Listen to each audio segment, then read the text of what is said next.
This week, I'm continuing on in the series in Proverbs. I'll be going through Proverbs 12, verses 5 and 7. So if you want to turn there with me. Again, this week, kind of to set up, we're continuing to talk about those two separate groups of people that is prevalent through Proverbs. In this case, it's the righteous versus the wicked, but you could also say it's the wise versus the fools. And also, verses 12, 5 through 7 says, "The thoughts of the righteous are just. The counsels of the wicked are deceitful. The words of the wicked lie in wait for blood, but the mouth of the upright delivers them. The wicked are overthrown and are no more, but the house of the righteous stands." So all these verses are connected by key words. And here the key words are righteous and wicked, as I mentioned earlier. And these words obviously are not familiar with us. We've talked about them before. They show up in Proverbs 11 as we ended that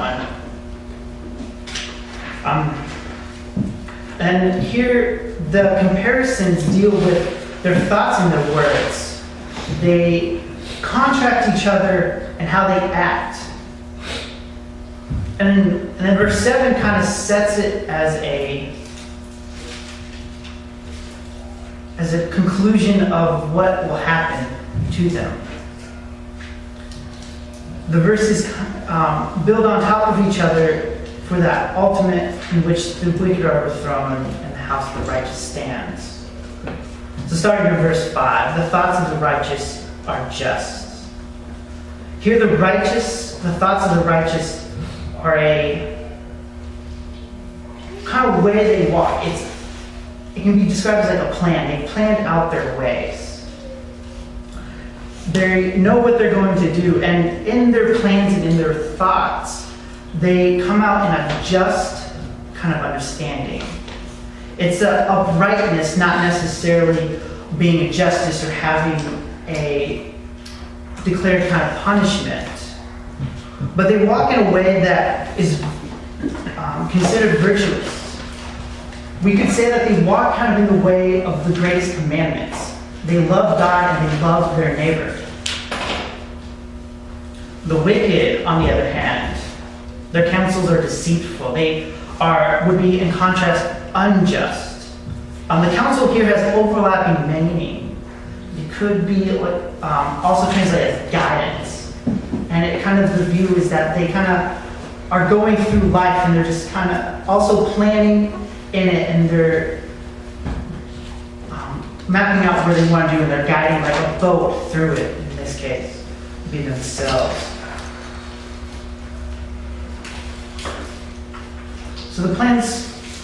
So these plans show ultimately kind of a hard issue. The wicked are the righteous plan out what is right, but the wicked are deceptive. They want to gain this, whatever they're seeking for themselves.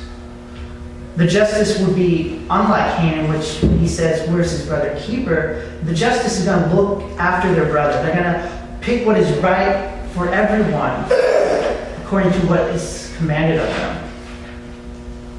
I think this applies to us just in everyday lives and how we interact with our people.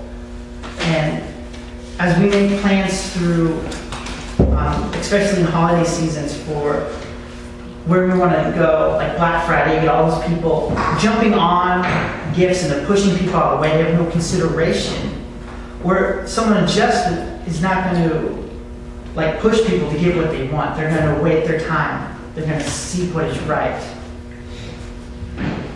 And this could even go in how we plan out applications and deals with other people. Do we seek something that will benefit us? Or do we try to maintain a level playing field in which both can benefit from it?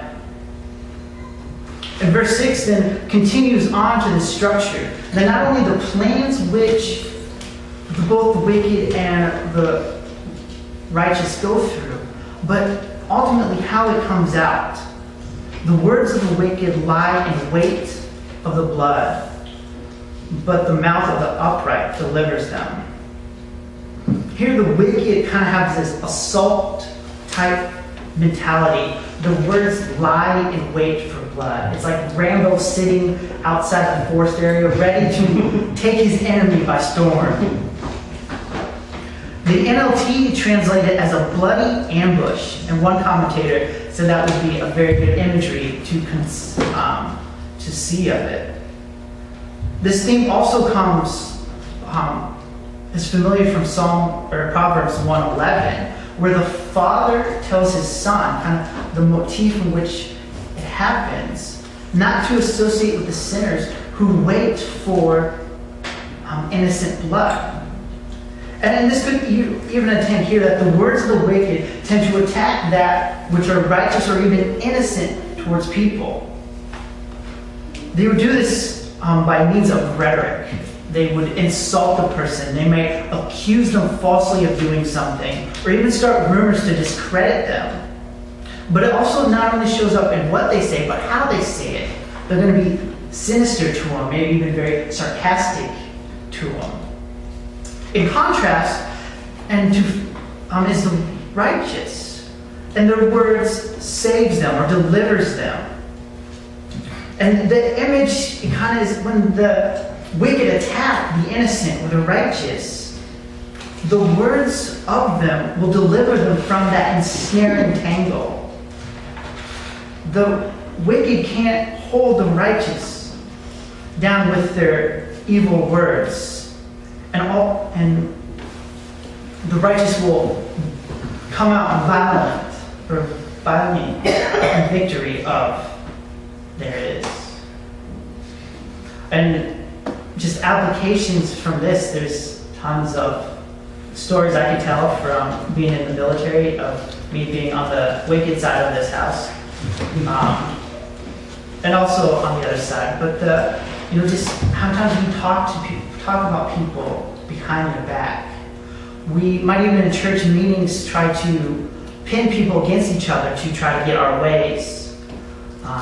I've heard people accusing my family trying to run their church, because my mom works for the church and my dad's on the elder board. It's Presbyterianism. It's who controls and runs the church. And the bickering and the fighting against each other, the words, and trying to tear each other down and discredit them and to push their agenda on it. You can see both verses 5 and 6 and how that pulls into everything. And yet there's also kind of a spiritual aspect in this too. That our words as Christians are kind of a way of deliverance by the grace which we have been given. That our talk helps people to see the true light in which the gospel has changed our own life. It makes the gospel real to them, and be able to see that this is not just some story, but that God is truly living and the gospel is true. And this all leads to this conclusion in which the wicked are overthrown and are no more, but the house of the righteous will stand.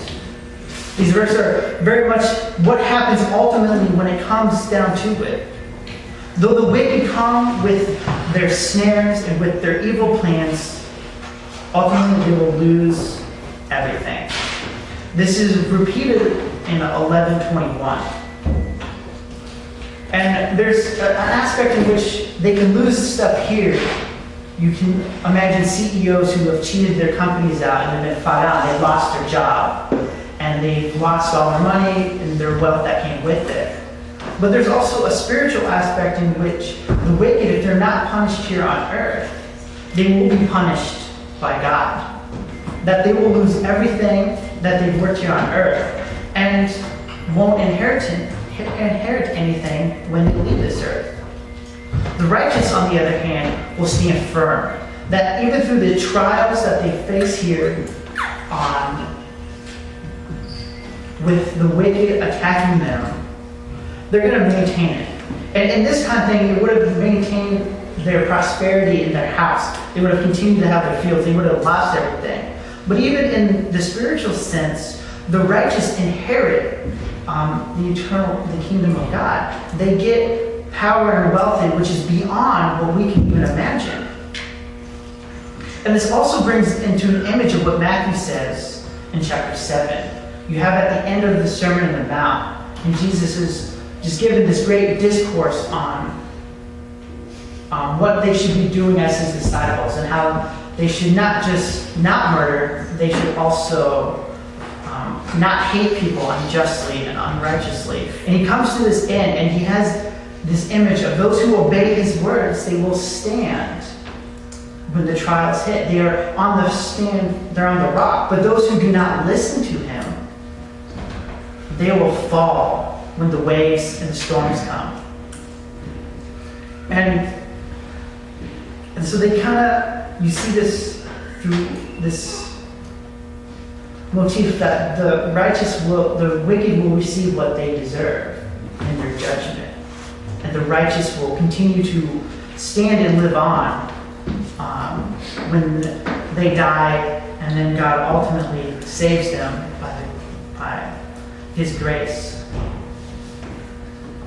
And then there's, again, applications here just continue.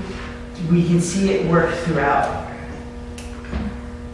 And that the judgment that comes in Christ will ultimately take them over. But with our words, we can transfer that judgment, you could say, when they saved, being poured out on them to Christ. And allow them to maintain their life here, though they may have not lived it perfectly at this time. So then it comes to that the gospel is what keeps the righteous and keeps their house standing.